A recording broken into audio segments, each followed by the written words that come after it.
जय भीम, नमो बुद्धाय. Doctor Babasaheb Ambedkar लिखित भगवान बुद्ध आणि त्यांचा धम्म या ग्रंथाचं आपण अभिवाचन पाहत आहोत. आजपर्यंत आपण 51 भाग पाहिले. मागच्या 2 भागांमध्ये आपण भगवान बुद्धांच्या शिकवणुकीचं सार किंवा उपदेश जे अतिशय महत्त्वाचं आहे ते धम्म म्हणजे काय हे आपण पाहत आहोत. भाग पुढचा 52वा, तृष्णेचा त्याग म्हणजे धम्म होय.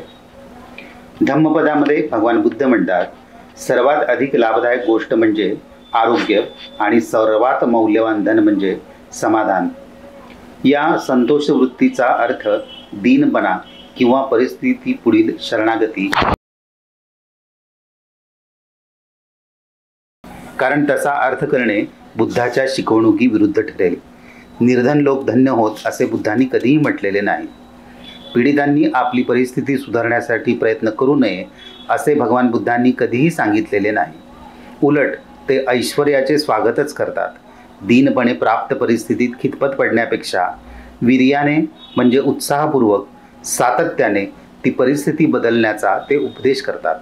जेव्हा भगवान बुद्ध म्हणतात की संतोष हे सर्वश्रेष्ठ धन होय, तेव्हा त्यांच्या म्हणण्याचा अर्थ एवढाच की माणसाने अमर्याद अशा लोभाच्या अधीन होऊ नये. भिक्खू रट्टपाल म्हणतो, माझ्यासमोर कित्येक श्रीमंत मनुष्य आहेत की ते मूर्खपणाने यत्किंचितही दान न करता केवळ धन जमविण्याच्या उद्योगात गर्क असतात. त्यांची तृष्णा कधीही शमत नाही. ज्या राजांची राज्ये समुद्रापर्यंत पसरलेली असतात त्यांच्याकडे पाहावे तर ते आपले साम्राज्य समुद्रापलीकडे फैलावण्यासाठी सारखे धडपडत असतात. आहे त्यापेक्षा अधिक व्हावे अशी इच्छा करीत राजे आणि त्यांची प्रजा या पृथ्वीतलावरून नाहीशी होते. पाहिजे होते ते मिळाले नाही या विचारातच त्यांना मरण येते. कामभोगाचे पुरेपूर माप कोणाच्याच पदरात पडत नाही. महानिदान सुत्तामध्ये भगवान बुद्धांनी आनंदाला लोभ संयमनाची महती सांगितली आहे. तेथे ते म्हणतात, आनंदा, लाभाच्या इच्छेने तृष्णा निर्माण होते आणि जेव्हा त्या इच्छेने मालमत्ता मिळवण्याच्या इच्छेत पर्यवसन होते आणि जेव्हा ही स्वामित्वाची इच्छा मिळवलेले हातातून निसटू द्यायचे नाही असा चिवटपणा धारण करते, तेव्हा त्या इच्छेला लोभ म्हणतात.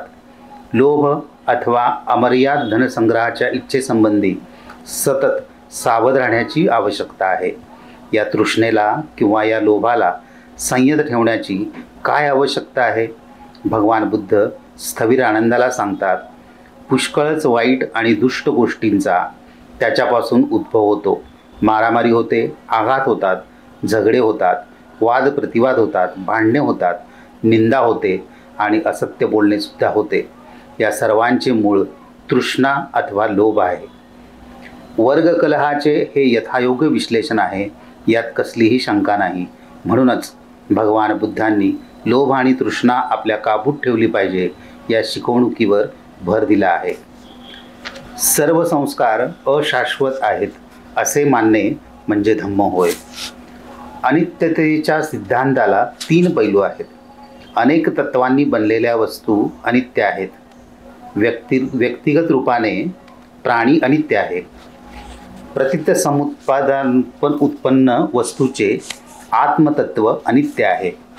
अनेक तत्व मिळून बनलेल्या वस्तूंच्या अनित्यतेची गोष्ट बौद्ध तत्ववेत्ता आचार्य असंग याने चांगल्या प्रकारे स्पष्ट केली आहे. आचार्य असंग म्हणतो, सर्व वस्तू ह्या हेतू आणि प्रत्यय यांच्यामुळे उत्पन्न होतात. त्यांना त्यांचे असे अगदी स्वतंत्र अस्तित्व नसते. जेव्हा हेतू प्रत्ययांचा उच्छेद होतो तेव्हा वस्तूंचे अस्तित्व उरत नाही.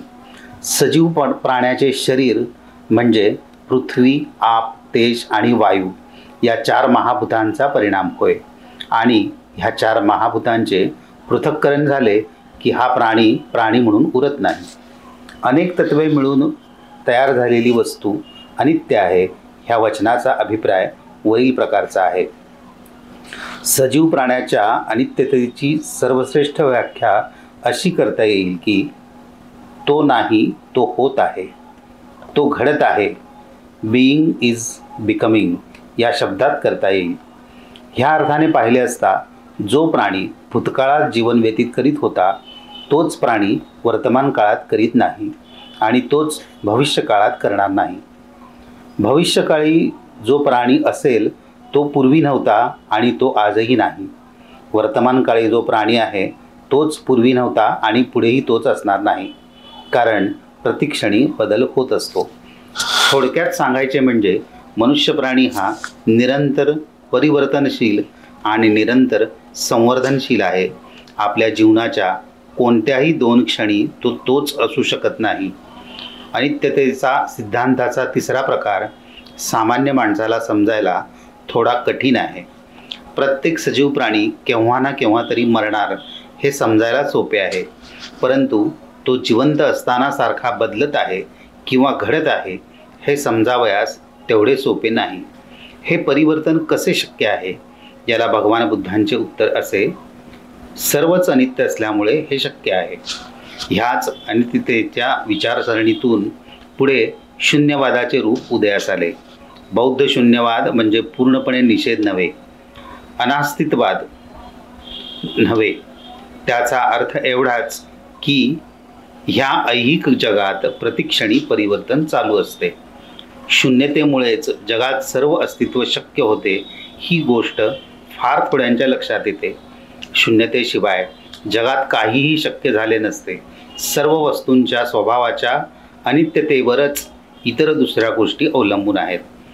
जर वस्तू सतत परिवर्तनशील नसत्या, नित्य व अपरिवर्तनशील असत्या, तर एका स्वरूपातून दुसऱ्या रूपामध्ये जीवनाचे जे उत्क्रमण होते आणि सजीव वस्तूंचा जो विकास चालला आहे तो थांबला असता.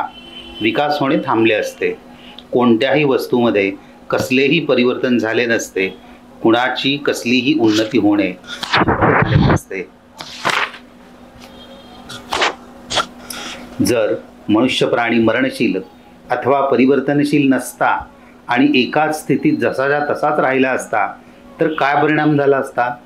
असे झाले असते तर मानवजातीची प्रगतीच खुंटली असती. शून्य म्हणजे अभाव असे मानले तर मोठीच बिकट परिस्थिती उद्भवते. शून्य हा एक बिंदू समान पदार्थ असून त्याला लांबी रुंदी नाही. भगवान बुद्धांचा उपदेश असा की सर्व वस्तू अनित्य म्हणजेच परिवर्तनशील आहेत. भगवान बुद्धांच्या या सिद्धांतापासून काय बोध घ्यायचा हा अधिक महत्त्वाचा प्रश्न आहे. या अनित्यतेच्या सिद्धांतापासून आपल्याला जी शिकवण मिळते ती साधी सोपी आहे. कोणत्याही वस्तूसंबंधी आसक्ती ठेवू नका. लोकांनी ही अनासक्ती मालमत्ता, मित्र इत्यादींसंबंधित ठेवावी. अनासक्तीचा अभ्यास करण्यासाठीच भगवान बुद्धांनी म्हटले की सर्व वस्तू या अनित्य आहेत. जय भीम. नमो बुद्धाय.